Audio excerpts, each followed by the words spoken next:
I owe everything to George Bailey. Help him, Father. Jesus, help my brother George. Lord, please help my son tonight. Never thinks of himself, Father. That's why he's in trouble. Watch over him tonight, dear Lord. Help him. Please, God, something's the matter with Daddy. Please bring Daddy back.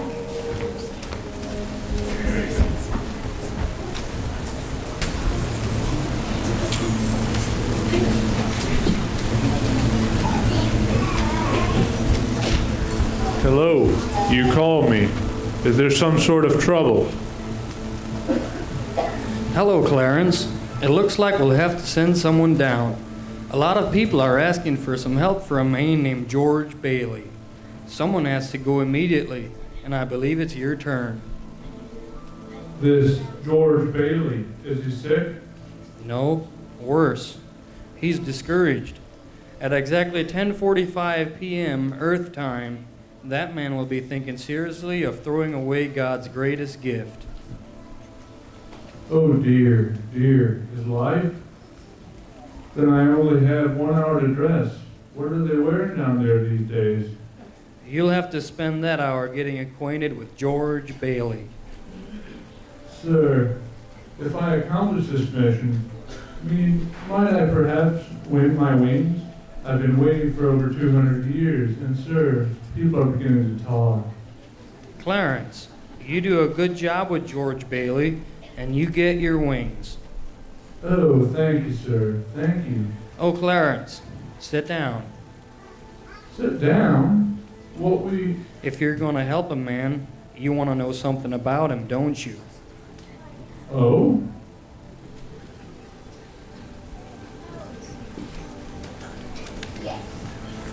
Hey, who's that?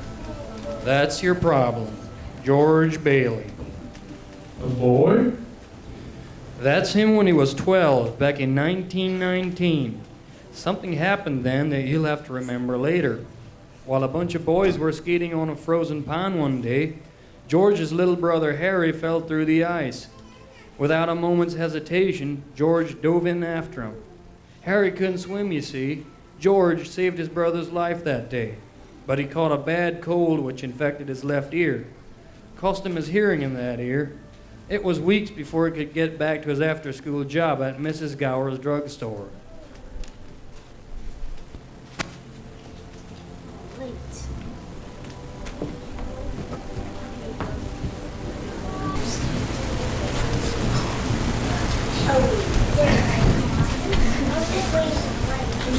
It's me, Mrs. Gower, George Bailey. You're late. Yes, ma'am.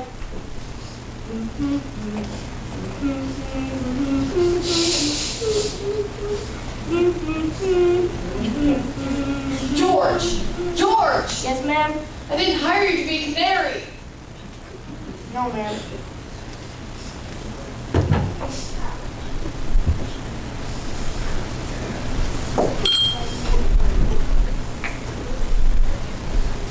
Dear Mrs. Gower, your son Robert died this morning of influenza. Miss Gower, do you want something? Anything? No. I'll give you one. Take those capsules to Mrs. Blake. She's waiting for you. Yes, ma'am.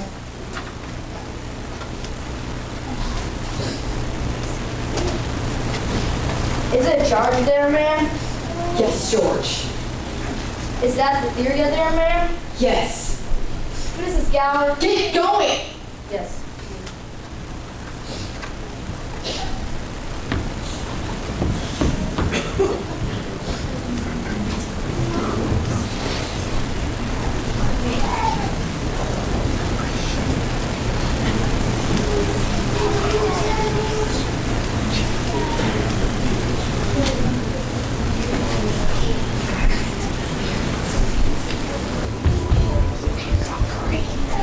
By now, George was getting worried. Mrs. Gower had accidentally put poison in the capsules. He decided to go ask his father what to do.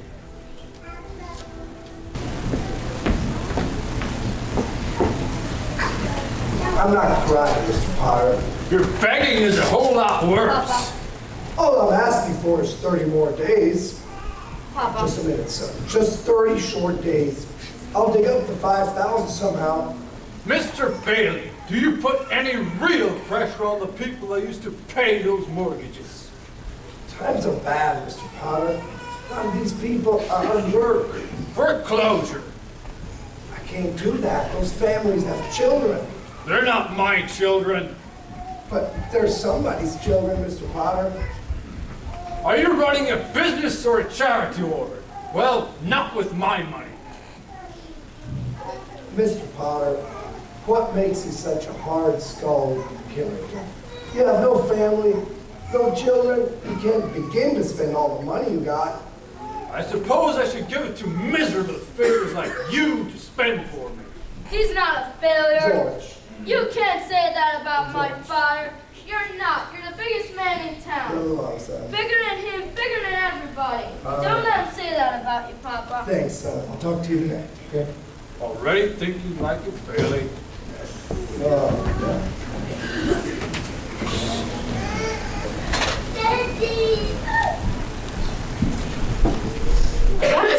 That medicine should have been there an hour ago. I'll be over in 5 minutes, Mrs. Blaine. George, what have you been doing with those capsules? Did you hear what I said? What kind of tricks are you playing anyway? Why didn't you deliver them right away? Don't you know that boy's very sick? Mrs. Gower, you don't know what you're doing. You put something wrong in those capsules. You got the telegram, you were upset. I know it's not your fault. The bottle you took the poison from, it's poison.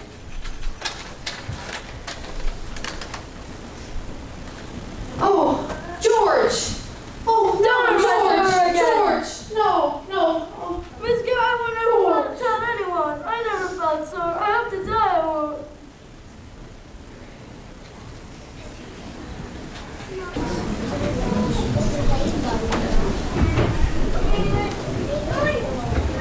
Boy, oh boy.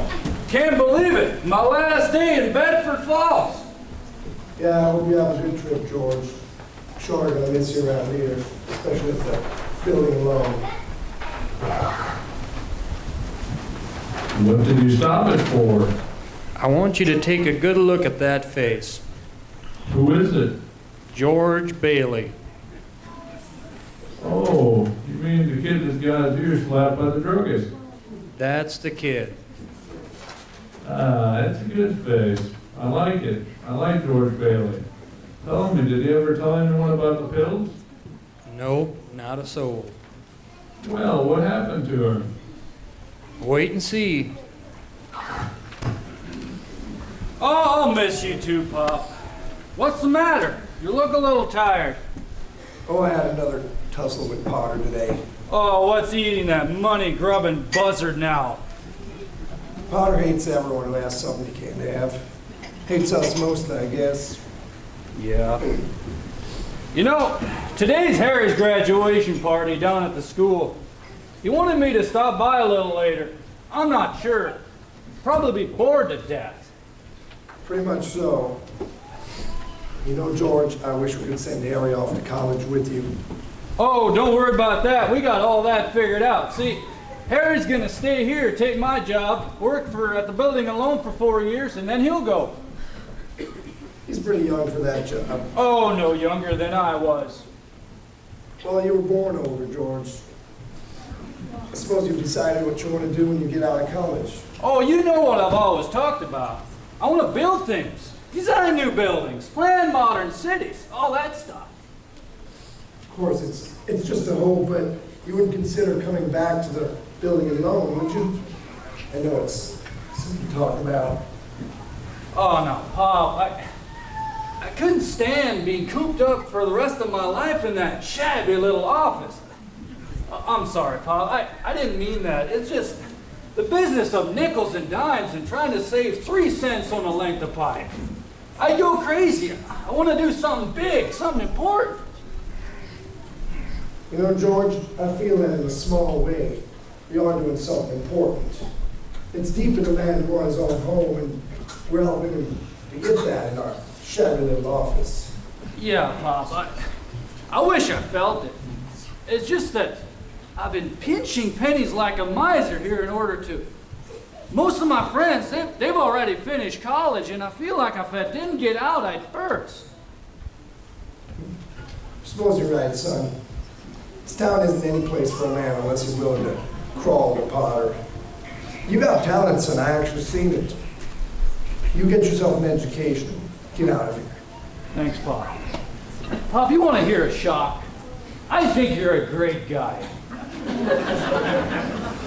You know, I think after lunch I'll head on down to Harry's party.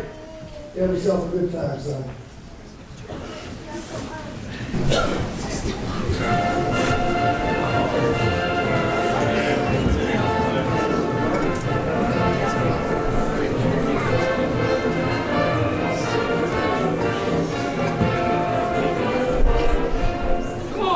George, welcome back. Well, hello, if it isn't my old principal, Mr. Barber.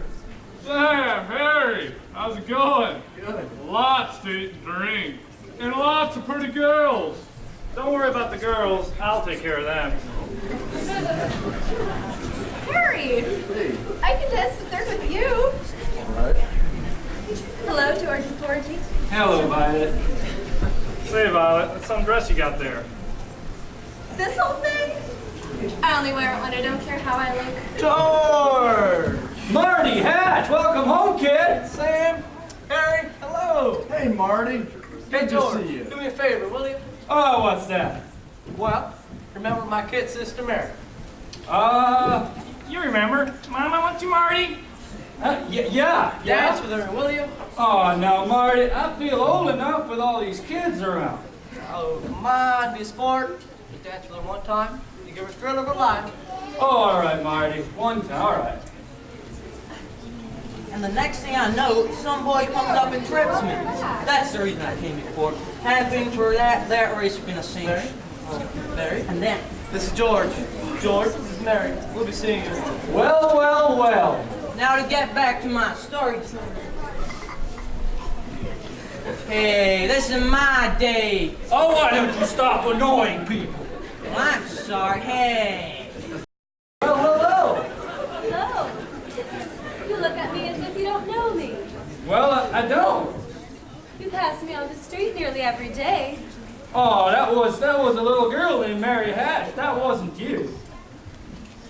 Say, it's getting a little warm in here. You want to go for a walk? I'd love to.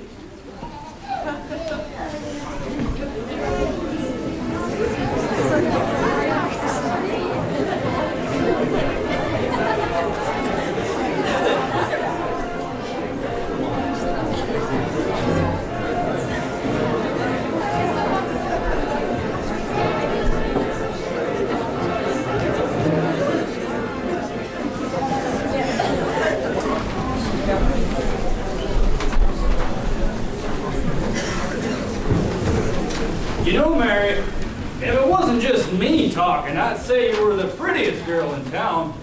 Well, why don't you say it? Oh, I don't know. Maybe I will. How old are you anyway? 21. 21?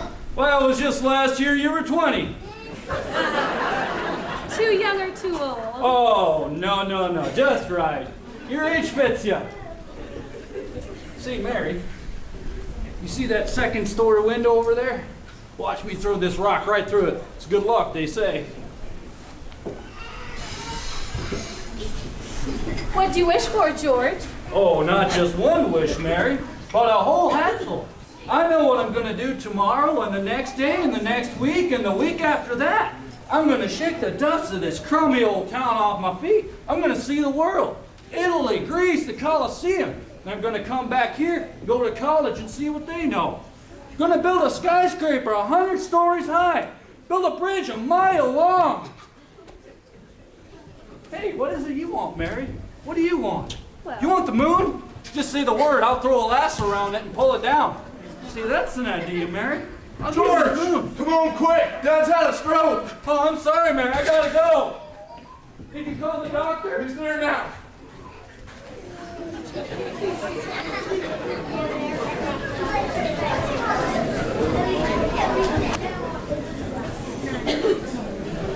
Unfortunately, Mr. Bailey didn't make it that night.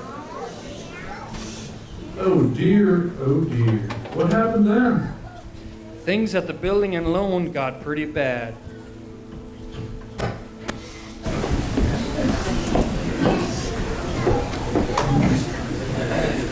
I think that's all we need for you, George. I think you're anxious to make a train.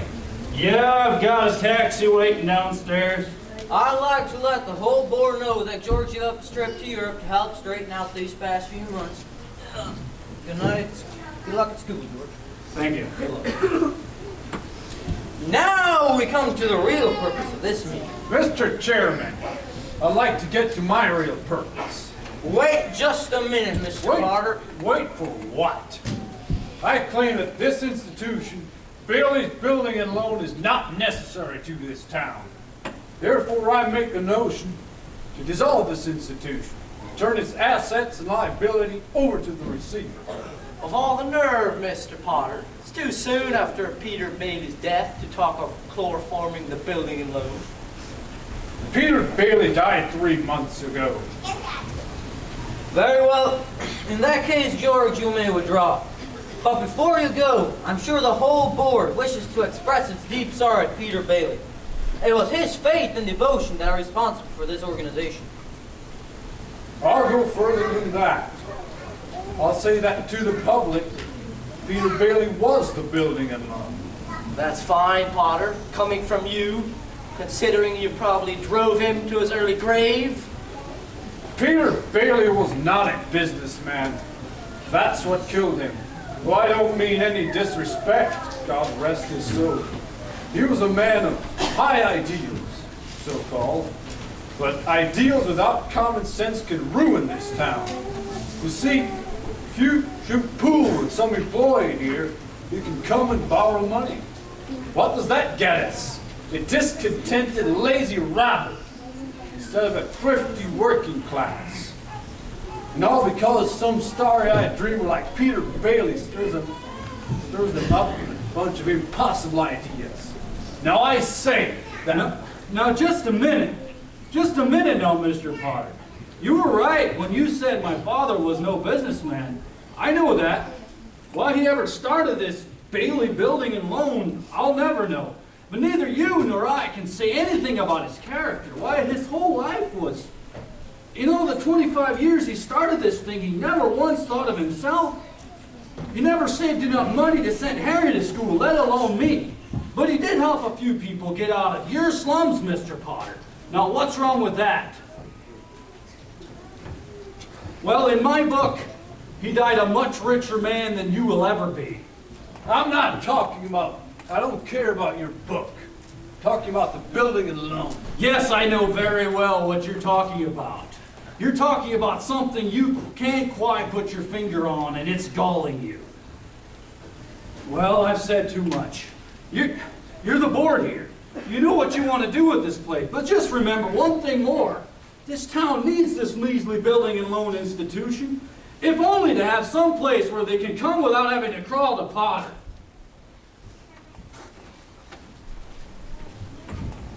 Sentimental hogwash. I want my motion in action. What happened in there, George? They're shutting down the building and loan after 25 years. Oh, man, George. Hey, you're gonna miss your taxi. You're a week late for school already. You don't want to miss college, too, do you? Yeah, George! George! They voted Potter down. They want to keep it going. You did it, George. They've got only one condition, George. Only one condition. Oh, what's that? That's the best part of it. They've appointed you as executive secretary to take your father's place. Now, what do you say about that? Dr. Kenworth, here's the... I'll have to hire someone else. George, I tell you, you are the man for the job. Dr. Kenworth, let's get one thing straight. I'm leaving. I'm leaving right now. I'm going to school. This is my last chance. Goodbye. Well, George, they'll vote for Potter otherwise.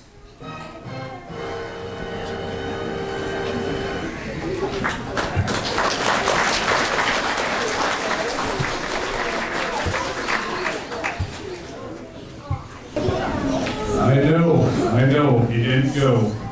That's right. Not only that, but he gave his school money to his brother Harry and sent him to college. Harry became a football star, made second team All-American.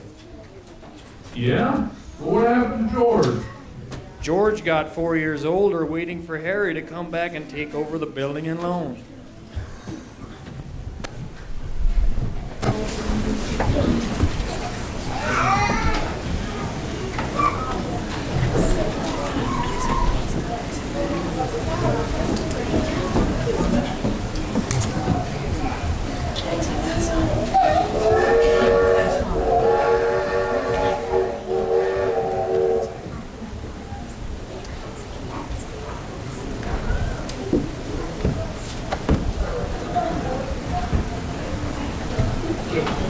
Oh, look, there's the professor now, old five-star Harry Bailey. George, Mother, It's good you to haven't see changed you. a bit.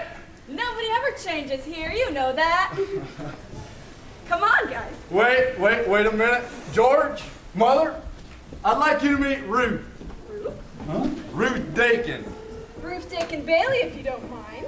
Well, I wanted you to have a surprise. Here she is. Meet the wife. Harry, you naughty, naughty boy. How do you do? You do. Well, congratulations. Why didn't you two kids tell anybody? And what's a pretty girl like you doing with this two-headed brother of mine? My father offered him a job. Ooh, a wife and a job. Well, Harry's cup runneth over. George, about that job, Ruth spoke out of turn, and, well, I never said I'd take it. You've been holding on to the building and loan for 4 years now, and, well, I don't want to let you down, George, but, hey, hi, Mrs. Gower. Ruth, about that job. Oh, my father owns a glass factory in Buffalo. He wants to get Harry started in the research business. Mm-hmm. Is it a good job? Yes, very. Not much money, but good future, you know? Mm-hmm. Harry's a genius in research. My father just fell in love with him. And you did too, huh? Come on.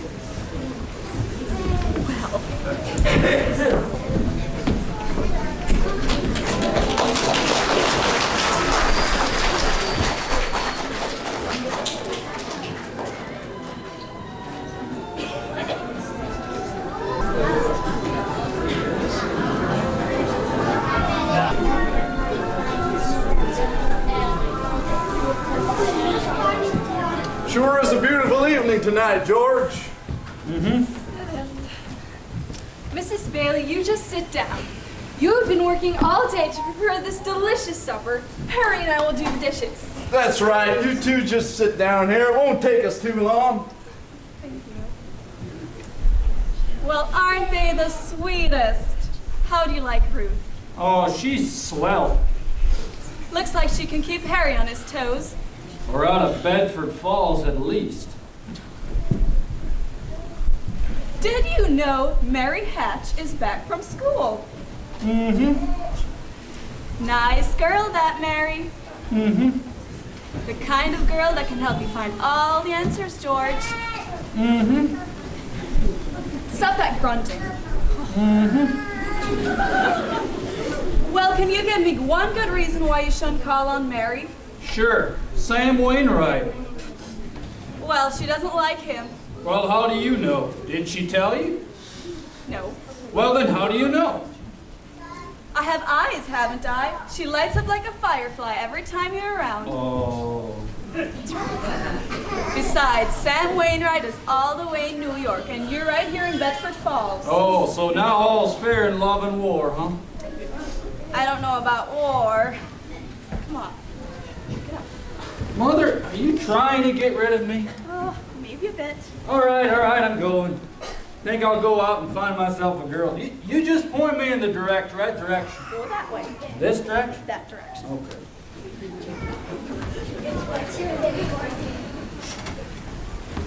Good night, Mrs. Bailey. Sam, you knuckle-headed bachelor.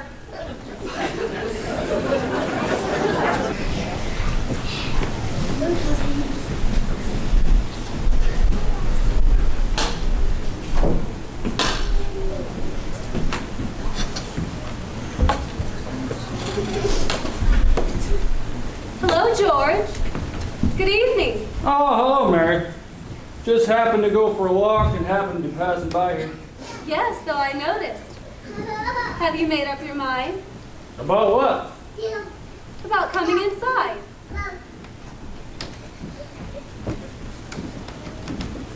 Your mother just called and said you were on your way to pay me a visit. Mother just called you? Well, how did she know? Well, didn't she tell you?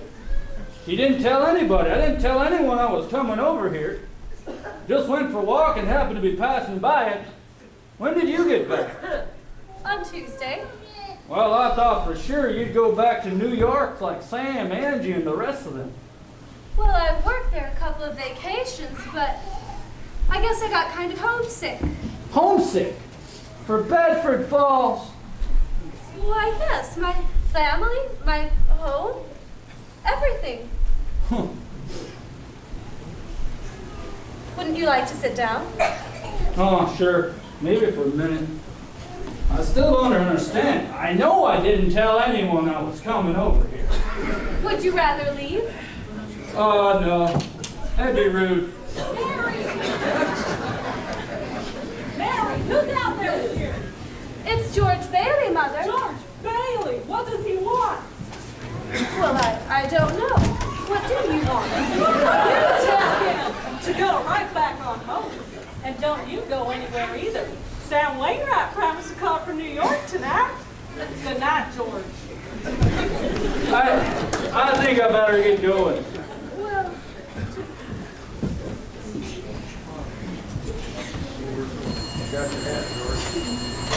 hello? Well, hello, Sam. How are you? Grab my hat. You'll never guess who's here. It's your old friend, George Bailey. Do you want to talk to him? He wants to talk to you. Me? Hello?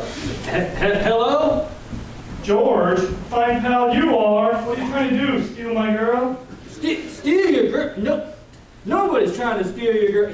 Here's Mary. Wait a minute. I want to talk to the both of you. Tell Mary to get the extension.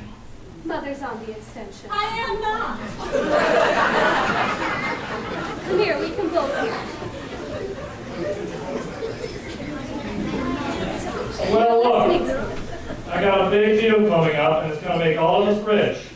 George, you remember that night at Martin's bar? You told me you read someplace about making plastics out of soybeans? Do you remember out of soybeans? Yeah? Well, this man snapped up the idea. He's going to build a factory right outside of Rochester. And Mary, you're in on this too. Now listen, you got any money? Yeah, a little. Well, I want you to put every cent you got into our stocks. I might have a job coming up for you unless you're still married to that old building alone. Oh, Mary, will you tell this guy I'm giving him the chance of a lifetime? You hear, the chance of a lifetime. He says it's the chance of a lifetime. Now listen here. I don't want any ground floors. I don't want any plastics. I don't want to get married to anyone. You understand? I want to do what I want to do. And you're... Oh, Mary, I'm sorry. I'm sorry, Mary.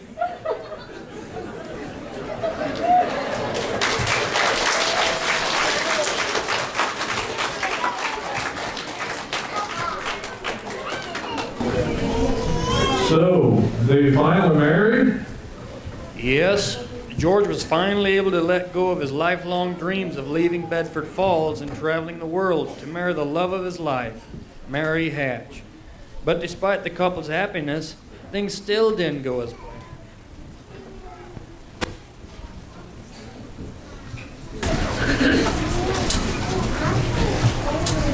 Well, that taxi should be here any minute and we're off. Just look at our money. Here, hold it, Mary. Oh, I feel like a bootlegger's wife. You know what we're going to do? We're going to shoot the works. A whole week in New York. A whole week in Bermuda. The highest hotels. The oldest champagne. The richest caviar. The hottest music and the prettiest wife. Tom! Can we Look, walk in Mary. the bank? Yeah. There's something going on at the building alone. Oh, George, please let's not stop. Oh, come on. It'll only take a minute. Oh, please don't go. Hey everyone, what's going on? Mrs. Thompson, how are you? Tom, what's going on? Can't you get in? Hey Eunice, what is this, a holiday? George, can I see you for a minute?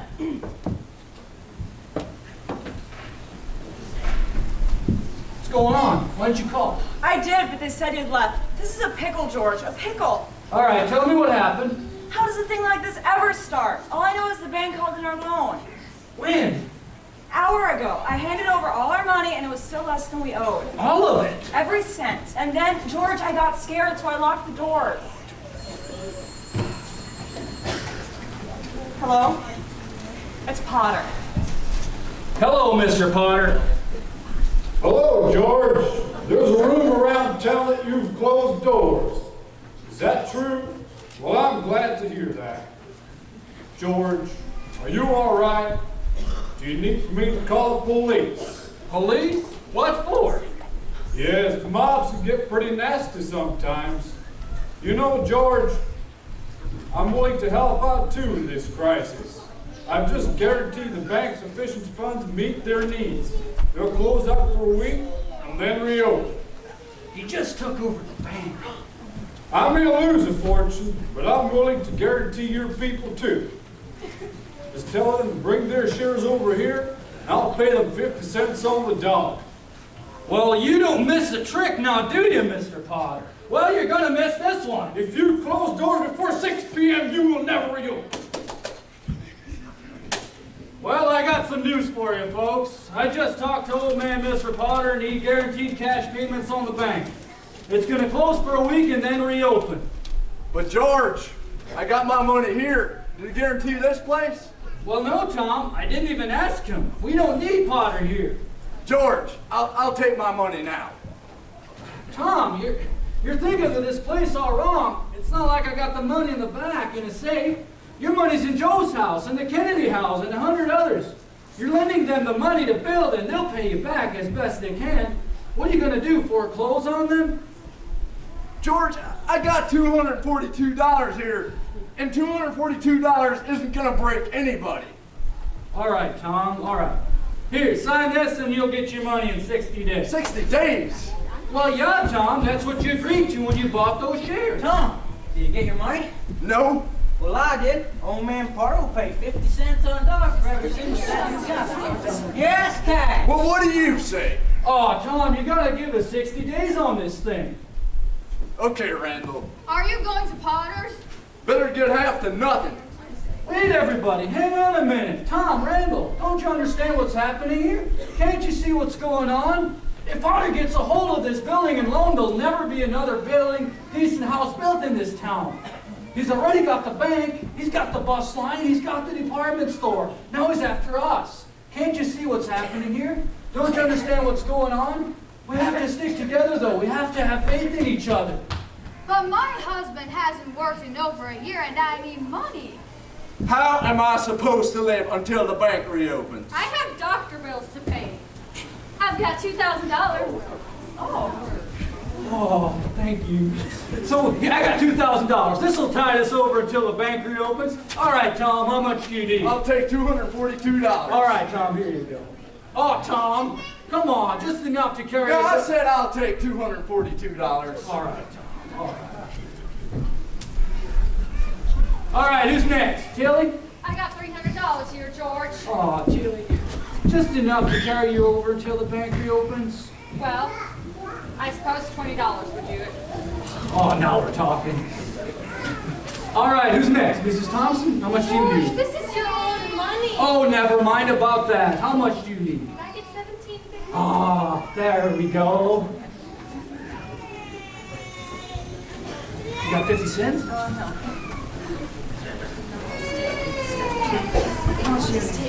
All right, who's next? Well, George and Mary gave up their honeymoon money to help out the town. George went on working at the building and loan and help out people build better homes. Mr. Potter kept trying to get control of it, even offering George a job at his company if he'd give it up. George, dreamer that he was very tempted with the high-paying job offer, complete with business-paid trip opportunities to different parts of the world. However, much to Potter's outrage, George declined. Deep down he knew Potter didn't really care what was best for anyone but himself. Now you've probably already guessed it, George never leaves Bedford Falls. No? Mary had a baby, a boy. Then she had another, a girl. Day after day, she worked away, making their old house into a home. Night after night, George came back later from his office. Potter kept bearing down hard on him. A few years passed. Bedford Falls stayed very much the same. Potter kept running the show. Mary had 2 more babies, but still found the time and energy to help out everywhere she was needed, including the local soup kitchens. Mother opened her own boarding house. Sam Wainwright made a fortune selling plastic hoods for planes. Marty started his own barber shop in New York. But Harry Bailey, he topped them off. He became a famous reporter for bringing attention to the racial discrimination in the South. Eventually, his hard work was even recognized by the president. In 1944, Harry was awarded the Presidential Medal of Freedom. Yes, but George? George, he kept working hard at making Bedford Falls a better place. Financially, things could have been better. It was quite common for George to take money right out of his own pocket to keep one of his customers from bankruptcy. He and Mary managed to scrimp and save and help out quite a few of the town folks. And at this morning, on the day before Christmas, about 10 a.m., Bedford Falls time.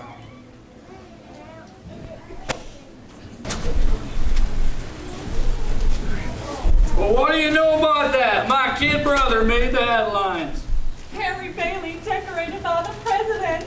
Our very own Harry. Wow. George, it's Harry, long distance from Washington. Take this. Oh, Harry, you old son of a gun, how are you? Well, what do you know about that? He had lunch with the president's wife. What did they have to eat, George? What do they have to eat?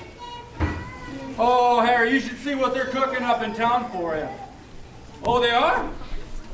The Navy's gonna fly him in tomorrow after the banquet. In an airplane?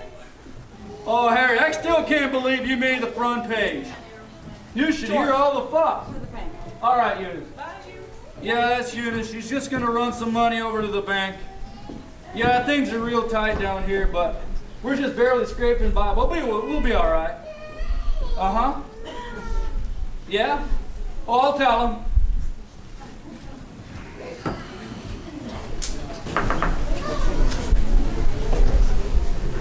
December 24th.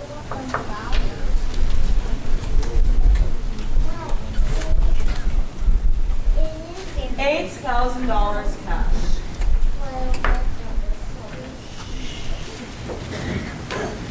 Well, good morning, Mr. Potter.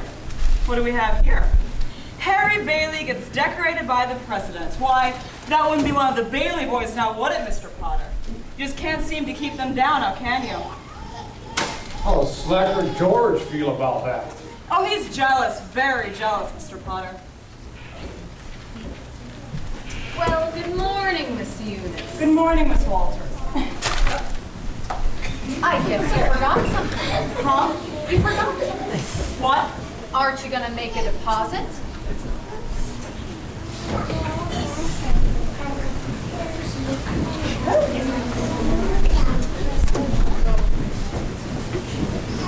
I'll be back, Miss Walters.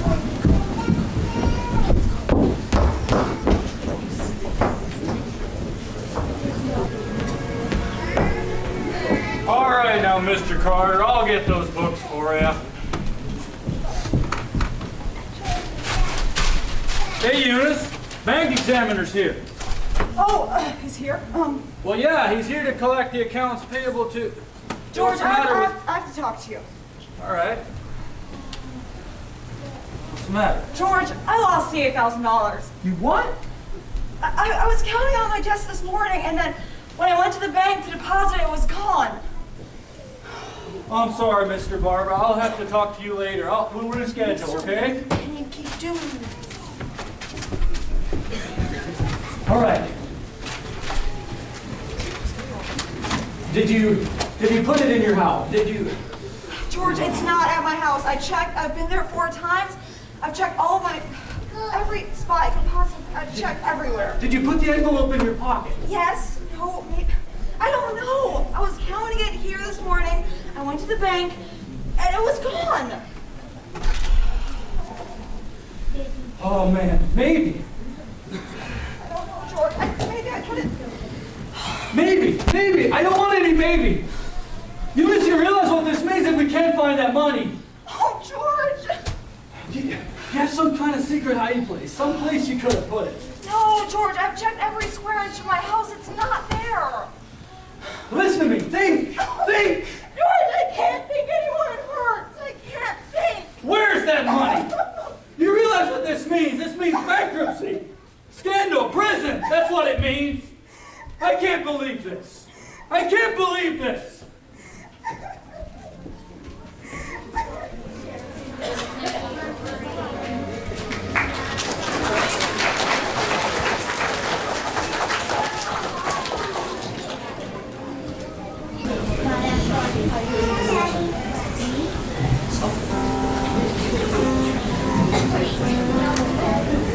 All right, Peter, turn it on.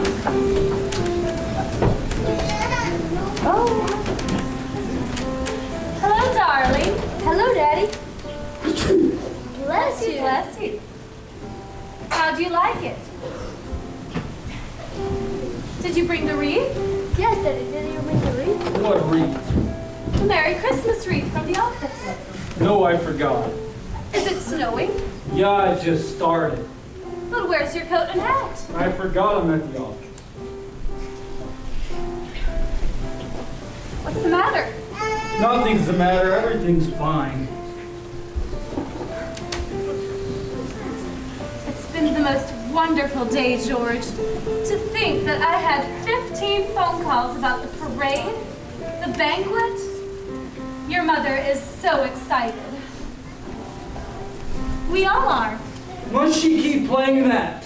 Yes, Daddy. I have to practice for the party tonight. Mom said we could stay up till midnight to sing Christmas carols. Yes, and you better hurry up and shave. The families will be arriving soon. Families? I don't want any families here. Oh, George, come here. Help me with this. Did you have a hectic day? Oh yeah, another red letter day for the Baileys. Daddy, the Browns next door got a new car. You should see it. What's the matter with our car? Not good enough for you. Peter, go upstairs and see if Susan needs anything, would you? Susan! Susan? What's the matter with Susan? Oh, she just caught a cold coming home from school. The doctor said she... What is it, a sore throat? What? Oh, just a mild temperature. 99.6. She'll be all right. The doctor gave her some medicine. The doctor? Was the doctor here? Why, yes, I called him right away. Of course, in this old house. It's a wonder we don't all have pneumonia. This drafty old barn might as well live in a refrigerator. Why do we have to live here and stay around this measly, crummy old town? George, what's wrong? Wrong. Everything's wrong. You call this a happy family. Why do we have to have all these kids? Daddy, I just got How should I know? What am I, a dictionary? Janie, you've been playing that song over and over again. Stop it, stop it! I'm sorry, Mary. Jane, I'm sorry. Keep playing. Peter, I owe you an apology too. What did you want to know? Nothing. Well, what's the matter with everybody? I told you to go on and play, Janie. Now go on. Now go on. Oh, Daddy! George, why must you talk to the children that way? Why don't you just... Oh. I need to call Eunice. Is Dad in trouble? Yes, Peter. Should I pray for him? Yes, Janie. Pray very hard.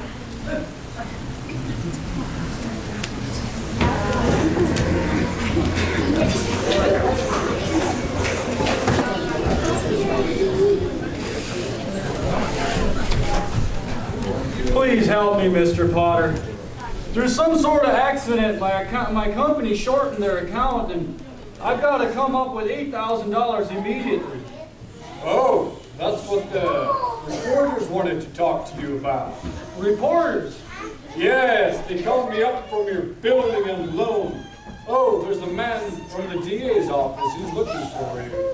Please help me, Mr. Potter.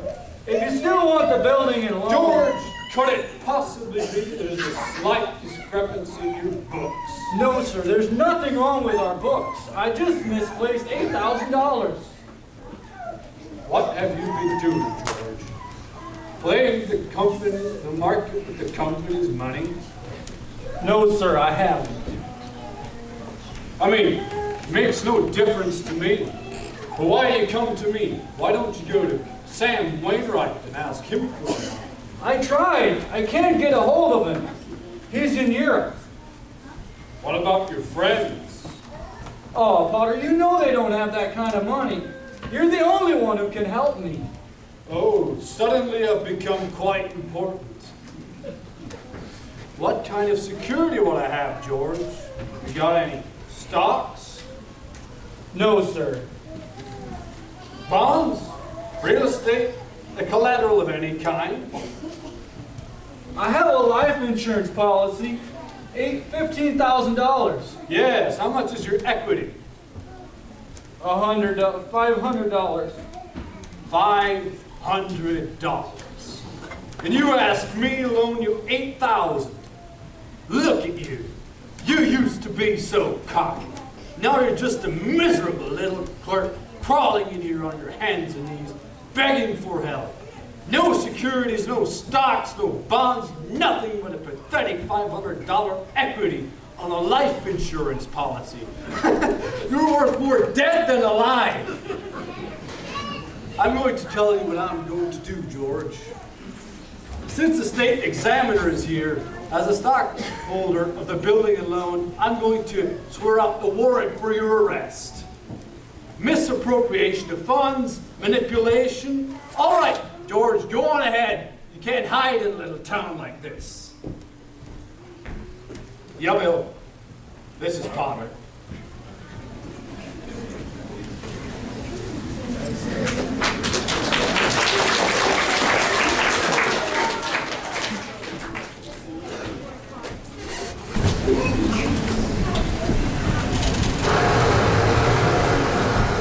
God help me.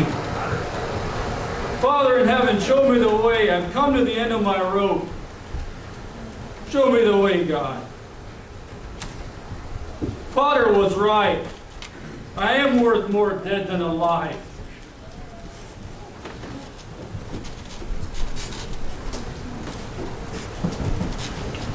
Three, two. I wouldn't do that if I were you. Wouldn't do what? What you're thinking about doing, George. George, how do you know my name? I know all about you. I've watched you grow up from a boy. How could you? I've never seen you before in my life. You haven't needed me till now. Well, who are you then? Clarence Oddbody, AS2. Oddbody? What does the AS2 stand for? Angel in the second class. Oh, now I know I've lost my mind. Not yet, but you're well on your way there. That's what I was sent down here for. Besides, it's ridiculous of you killing yourself for $8,000. Hey, how do you know about that? I told you, I'm your guardian angel. I can't believe this.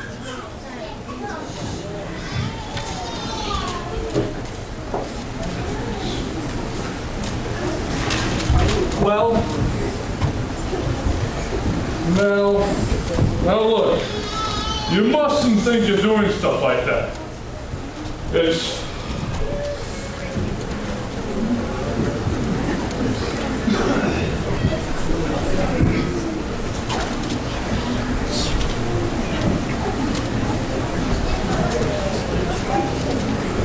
I can't believe I'm at this place right now.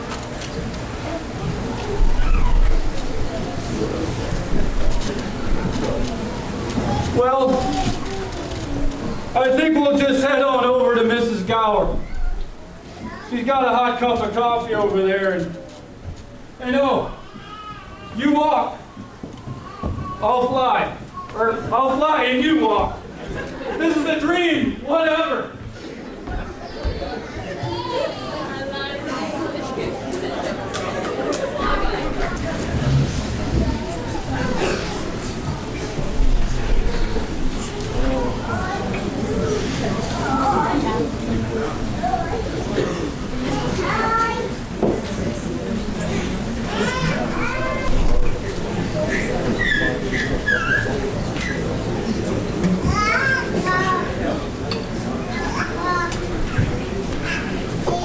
Well, you look like some kind of sort of fallen angel. What happened to your wings? I haven't earned my wings yet, but you'll help me with that, won't you? Oh, sure. How? By letting me help you. Well, there's only one way you can help me. You don't happen to be carrying around $8,000, do you?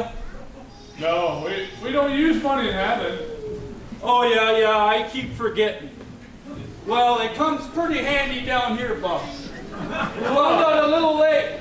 More dead than alive. Now look, you mustn't talk that way. I wouldn't get my wings with that attitude. You just don't know all the things you've done. Yeah. If it had been for me, everybody would be a lot better off. My family, my friends. Look, little fella, why don't you run off? Look, I've got a job. Oh, shut up. What in the world? What is this? What's the matter? Pottersville. No. Let's just go into Mrs. Gower and see what's going on. What can I get for you two gentlemen? Violet, what's going on? What happened to this place? I don't know what you mean, mister. This bar has been the same for years. Bar? But the drugstore. Look, where's Mrs. Gower? Mrs. Gower? That old lady that used to run the drugstore here years ago? Yeah, the drugstore lady. Last thing I remember, she got 20 years in prison for poisoning some kid. Haven't seen her since. That's impossible. What kind of bizarre dream am I in? Violet, come on. You're just trying to play a trick on your old friend George. Old friend George. Look, mister, I've never seen you before in my life. Do you boys want a drink? Or don't you? Oh, come on, Violet. All right. I'm seeing things here. I'm not thinking straight. So long. Settle down. I'll see you later. What in the world was that all about? Mrs. Gower going to jail? Look, George, it's true. You weren't there to stop Mrs. Gower from putting poison in those capsules. What do you mean I wasn't there? I remember distinctly. Look, what's going on here? Who are you? I told you, I'm your guardian angel. Then why am I seeing all these strange things? It's because you were never born. You don't have an identity. What do you mean I have no identity? My name is George Bailey. There is no George Bailey. You have no driver's license, no life insurance policy. You have nothing, George. Don't you understand? You've been given a great gift. No. To see what the world would be like without you. No. This is some sort of funny dream I'm having. So long, mister. I'm going over to my mother's house. Oh? What mother? Ah, shut up. Shut up. Cut it out. You're crazy. That's what I think. You're screwy. And you're driving me crazy, too. I'm going over to my mother's house, and you just go on for a walk. Look! Building and loan. What happened to it? It was right there. The building and what? The Bailey Building and Loan. It was right there. They shut down years ago. This is crazy.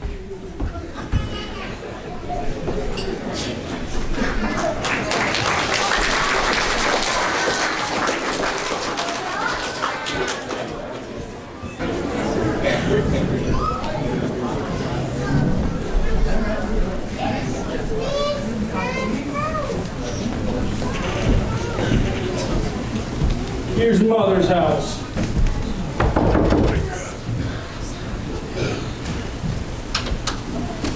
Mother? Mother? Mother, it's George. You know me. Please let me come in. Some terrible's happened to me. Some crazy's happened to everybody. Please let me come in and keep me here until I get over it. Get over what? I don't take in strangers unless they're sent over by some people I know. But I know everybody you know. Your brother-in-law, Uncle Billy? You know Uncle Billy? Well, yeah. When did you see him last? Well, just today over at his house. It's a lie. Uncle Billy went to the insane asylum when he lost his business. If you ask my opinion, that's where he should be too. No, this can't be real. Is this real? Clarence? Clarence? No, I drank some. I need some sleep. Mary! Who are you? Mary, it's George. You know me. What happened to us? Don't touch me. I don't know you. Please, do this to me, please. Mary! No, George doesn't know you. He'll steer her after death. That's my wife. Let me go. Let me go. This can't be happening. There must be an easier way to get my wings.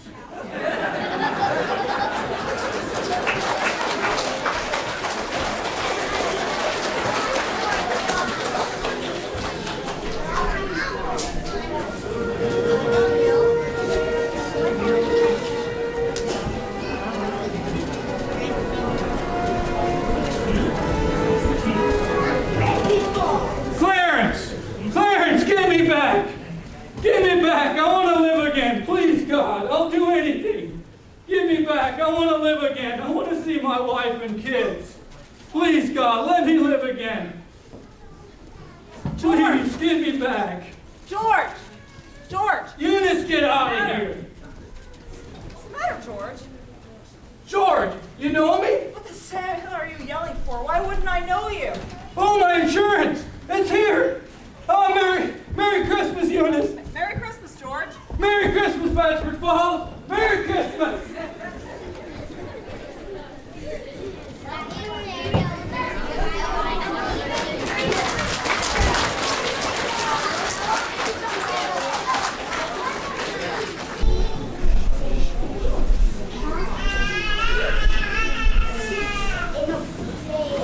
Mary! Oh, hello, Mr. Bank Examiner. George Bailey, there's a deficit. Oh, I know, $8,000. Hello, photographers. Have you seen my wife? No. Merry Christmas, Oh, kids! Peter, Katie, Susan, Joey. Oh, I could eat you up. Susan, how do you feel? Not a smidge of temperature. Not a smidge of temperature. Hallelujah. Have you seen Mother? She's been looking for you. George! Mary! George! Oh, I can't believe what's happened. You won't believe what's happened to me. Are you real? Come right here, stay here. Come here. What's going on? They're coming. Everyone's coming. What's happening? Come on. Oh, you'll never believe it. George! Merry Christmas, George! Oh, God bless you, George.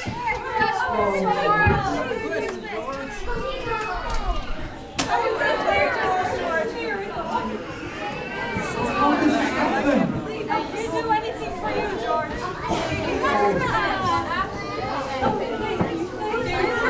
Mary did it, George. She did it. She went around town telling people you needed help. All she had to say was, George is in trouble, and everyone was more than willing to help.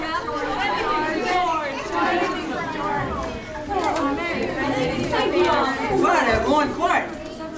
It's from London, you see. London. Mrs. Gower calls you, you need cash, stuff. My office instructed to advance you up to $25,000. Stuff. Hee-haw and Merry Christmas, Sam Wainwright.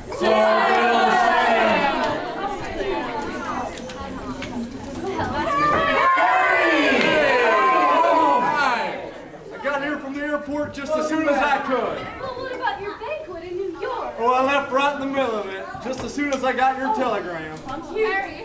Hey, there's a good idea. A toast to my big brother, George, the richest man in town. Merry Christmas, George. Yes, Hark the herald angels sing, glory to the newborn King. Peace on earth and mercy mild, God and sinners reconciled. Joyful